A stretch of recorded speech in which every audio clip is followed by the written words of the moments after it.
So here's the top 5 red flags I see in spouses who end up mistreating my immigrant clients.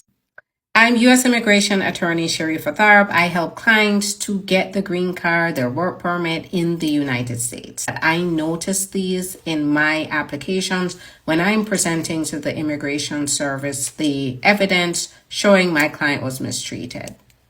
And throughout the cases I've worked on, this is just a consistent pattern that I've seen across almost all of my cases. So one, they usually don't have a lot of pictures together.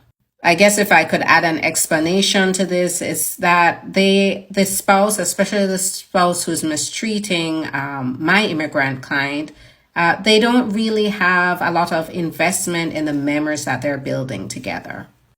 So my clients who marry citizens who are born here in the US, I notice those American-born citizens don't have passports.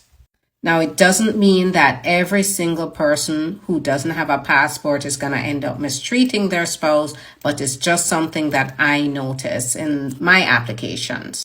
Now, a lot of the spouses who don't have passports, what I do notice also is they tend to be the ones that, or when it gets very challenging or it gets to a point where teamwork is needed through the immigration process, they're less inclined to cooperate because having no passport indicates that they didn't know what they were getting into, that this would be a complicated process that requires teamwork. And they, from the get-go, weren't willing to work with my client and be a team member to my client because they were mistreating them.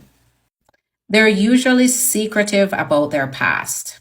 So when it comes time to provide documentation for even the immigration process, that's where things start to come out, where they start to refuse to apply with my client, along with, of course, them mistreating them.